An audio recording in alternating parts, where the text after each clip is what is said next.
There has never been more hate in the world than there is today. It sounds like an exaggeration, but when we study the term resentment, it becomes obvious that because of our modern value system, there has never been so much hate to go around. Negative as this sounds, this very same potential for hate is also the birth canal of all of our progress, including technologically and economically, but also our social progress, such as the abolishing of slavery, the freedom of all to vote, and the possibility of social mobility. The modern dream of freedom and democracy casts a dark shadow. That dark shadow is resentment. Friedrich Nietzsche, who first developed the term in his 1887 work on the Genealogy of Morals, saw resentment as the root cause of slave morality and the ascetic ideal. Max Scheler's 1915 book Ressentiment took Nietzsche's analysis further. Scheler challenged Nietzsche's claim that resentment was the basis of Christianity, and instead argued that the modern bourgeois values of equality and liberty, and their political manifestation democracy, have created a monstrous world of resentment. Scheler described the French Revolution as a massive explosion of resentment. More recent scholars have developed this revolutionary component of resentment further and challenged Nietzsche's and Scheler's conceptions of resentment as a more passive emotion.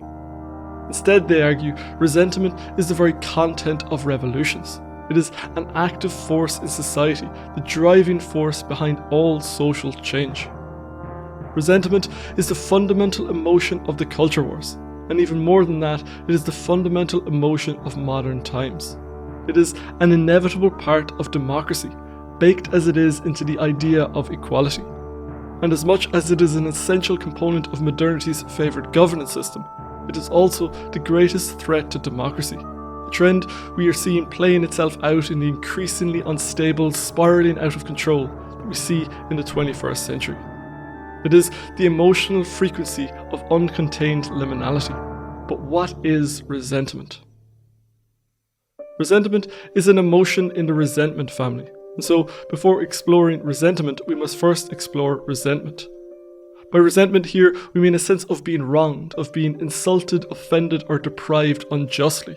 It is an emotional alarm bell signalling that our self-esteem has been attacked. It's important to note the moral undertone here. The great 20th century philosopher of justice John Rawls suggests that resentment, and by extension resentment, assumes equality, and hence it is tied to our justice complex. Another key distinction is between resentment and indignation. In the case of resentment, the victim is ourselves. In the case of indignation, the victim is somebody else. Both are moral emotions, but resentment and its offspring aren't merely morally scandalous, but personal experiences of attack. So resentment then is a moral emotion in which we are the victims. But what separates resentment from resentment? In their article Resentment and Ressentiment, Meltzer and Musalf explore the various definitions of resentment in the literature, and they identify two key features of the term that distinguish it from resentment. Firstly, the chronic, ongoing character of the emotional experience. And secondly, the powerlessness of the individual experiencing the emotion to take retaliatory action against the sources of their emotional storm. Resentment then is the fruit of sporadic, isolated injustices, whereas resentment is related to ongoing, lasting injustices. Something can happen today that makes you feel resentful, but you might forget it tomorrow and never think of it again, or only rarely. That would be resentment. You have been wronged, but it's far from a defining theme of your life. But when the injustice is something that you engage with daily and are powerless to affect, then we're talking about a different animal. We've moved from resentment to resentment. Whenever we feel like a David fighting a Goliath, when we feel like a bug being tortured by a giant, then we have entered the realm of resentment. If you feel like the patriarchy dominates how you live your life, or if you feel like liberals and their social justice movement are polluting schools and destroying the culture, then you're in the throes of resentment. And on that note, having carved out the emotional territory of resentment, let's look at what Nietzsche has to say about it. In his 1887 work on the Genealogy of Morals, Nietzsche gives us the first systematic account of resentment and its role in world history. This bitter child of resentment is key to his analysis of what he calls slave morality, especially in its Judeo-Christian form, but also in the form of egalitarian socialistic ideologies. Resentment is the very foundation of slave morality. In the first essay of the Genealogy, Nietzsche writes, "In order to exist, slave morality always first needs a hostile external world. It needs, physiologically speaking, external stimuli in order to act at all. Its action is fundamentally reaction." Thus, slave morality requires the trigger of the resentment-inducing injustice in order to come into being. And with that foundation of resentment in place, the pressure of this pain can turn the darkness into diamonds. Nietzsche writes that the slave revolt in morality begins when resentment itself becomes creative and gives birth to values. There are plenty of historical examples we can use to give substance to Nietzsche's account. We could look at the birth of Judaism out of the destruction of Jerusalem and her temple by the Babylonians, and the forced exile in Babylon of the majority of the upper class of the Jewish kingdom of Judah. This event, which shattered the power of these people, led to a deep resentment, which we can see in the famous Psalm 137, written by the prophet Ezekiel in exile in Babylon. He writes, "O daughter of Babylon, doomed to destruction, blessed is he who repays you, as you have done to us. Blessed is he who seizes your infants and dashes them against the rocks." But there wasn't simply resentment. This was the end of the worship of idolatry among the Jewish people, and when the religious identity crystallized. As one biblical scholar has put it, the exile is the watershed. With the exile, the religion of Israel comes to an end, and Judaism begins.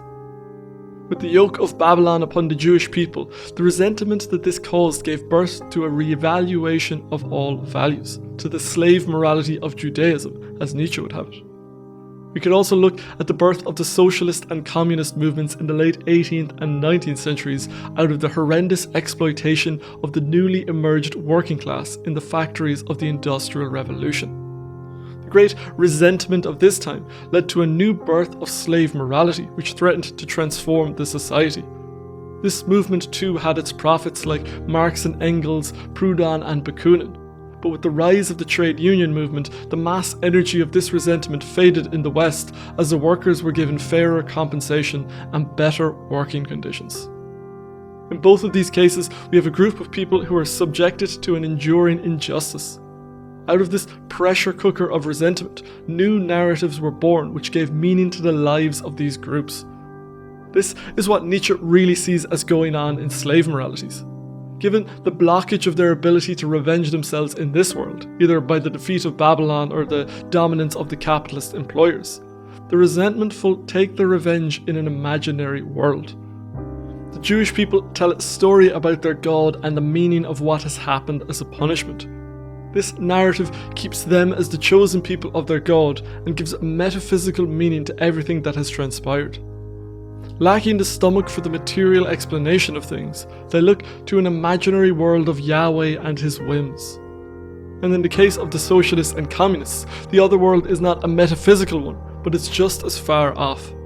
These thinkers write about utopias that are to come. Marx, drawing on a Hegelian vision of a linear evolution throughout history, prophesies the inevitable rise of the proletarian people to bring about equality and an end to injustice in the world. This fervent faith in the historical inevitability of the revolution sustained Marx through a life of abject poverty, and it has sustained many more since. In both cases, we can see Nietzsche's account of the resentmentful creating another world in order to make the present one livable. Ultimately, these new narratives of the prophets of resentment are essentially Marx's opium for the masses. He writes, "This, I surmise, constitutes the actual physiological cause of resentment, vengefulness, and the like, a desire to deaden pains by means of the affects. That is to say, that this slave morality kills the pain of our humiliation by creating a new narrative which empowers us. This resentmentful narrative deadens our pain by making us feel special in our own story, by making us feel as if we are truly the higher status ones. By leveraging this other world, the slave gets their revenge. Where reality has denied them the true revenge of the deed, they compensate themselves with the imaginary revenge of heaven and hell, or of karma or utopia, depending on their belief system. The lasting impression of Nietzsche's account of resentment, and later Scheler's too, is to see resentment as resulting in a sort of worldly resignation. The slaves don't take up arms against the masters. The Jewish people did nothing against the Babylonians. Instead, they had to wait for liberation at the hands of the Persian army who defeated the Babylonians. All the resentmentful could do was create their slave morality, which inverted the values of worldliness into their metaphysical valuations in which the lamb is better than the eagle. But as the history of modernity can well attest, this is far from the case. Resentment doesn't merely give birth to delusions of grandeur that serve merely to accommodate us to our unfortunate reality. In the centuries since Nietzsche and Scheler, the power of resentment to impact this world has become conscious in scholars of resentment. Resentment and radical politics seem to be the same phenomenon viewed from the inside and the outside respectively. Every radical political group from our 21st century leftists and populists to the 20th century's communists and fascists are driven by resentment. It's not a question of left or right, but of radical or moderate. The defining theme of radical politics, both of the far left and the far right, is a mistrust of the establishment. On the right, we can think of Trump's language of draining the swamp. On the left, we can think of the critiques of capitalism, or in recent decades, the growing emphasis on systemic racism and the patriarchy. All this radicalism is the political fingerprint of resentment. As Frederick Jameson puts it, resentment is the very content of revolution. And revolution is what radicals are calling for. This history of radicalism and revolution is a history of resentment. When the American colonists felt the injustice of their treatment at the hands of the British, they were experiencing resentment. When the middle and lower classes of French society were told to eat cake by the monarchy as they struggled for bread, they were experiencing resentment. In the months after the 2020 election, when Trump protesters were furious and trying to stop the steal, they were filled with resentment. And when Black Lives Matter protesters took to the streets to protest the death of George Floyd, they too were overflowing with resentment. The same goes for the civil rights movement, the Proud Boys, the Black Panthers, the Arab Spring and Extinction Rebellion. The furnace of hatred burns very hot, and Nietzsche was mistaken in his belief that resentment only leads to a revaluation of this world. Indeed, he himself noted that the last political noblesse in Europe, that of the French 17th and 18th century, collapsed beneath the popular instincts of resentment. Or as Scheler put it, the French Revolution was an enormous explosion of resentment.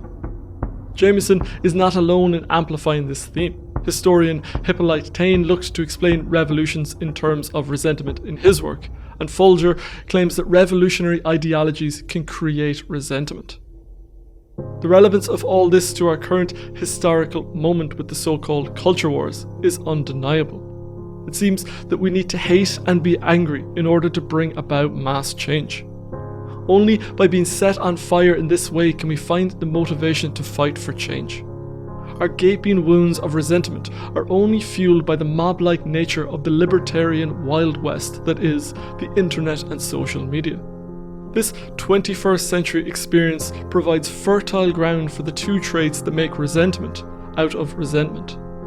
Firstly, the experience of our complete inconsequence amid the billions of posts on social media can leave us with the sense of impotence that is essential for resentment. Secondly, the outrage porn of the social media algorithms makes the condition chronic as it feeds us post after post, which reinforces the resentmentful narrative. We need only look at the wave of resentment in the red ocean outside of America's great urban centres that we've looked at in recent episodes on the channel. This radical right wave of populism, fueled by the profits of Fox News, feel a bitterness against the rich men north of Richmond and the well-educated SJWs who are trying to take over their country through the education system. On the other side of the trenches, the social justice movement has whipped up cyclones of resentment over the systemic racism and sexism, transphobia, and of course, capitalism. From BLM to Me Too, we've seen resentment reaching a boiling point on the left. Looking at these pressure cookers of radicalism, there can be no doubt about the power of resentment to bring about mass change. The seeming unassailability of the monolithic abstractions like the establishment, the system, and the state have proven to be anything but unassailable. These towering leviathans may seem impossible to nudge even an inch, but with the resentment at scale that is the internet, these leviathans are under constant siege. The resentment of the mob is the defining force of the 21st century. There are many more fruitful avenues we could explore on this theme of resentment. It's hard to resist mapping over resentment with our recent explorations of liminality, but we will leave that for a possible future episode. Another theme which we've unfortunately excluded from this episode is the connections between resentment and the modern darlings of equality and democracy. This is a theme we will certainly be returning to in a future episode as we explore the resentmentful instability that is inherent in democracy and which goes to explain why the modern era, more than any other, has been characterized by resentment. For now though, that's all for this episode of The Living Philosophy. I'd like to thank David Pilabosian, Bisafesa, and all the other patrons for their support of the channel. If you'd like to get access to bonus content, monthly Q&As, and get your name in the credits like these fine people, then you can head over to Patreon. As ever, if you have any thoughts, insights, or feedback, I'd love to hear from you down in the comments. Otherwise, I shall see you next time. Thank you for watching.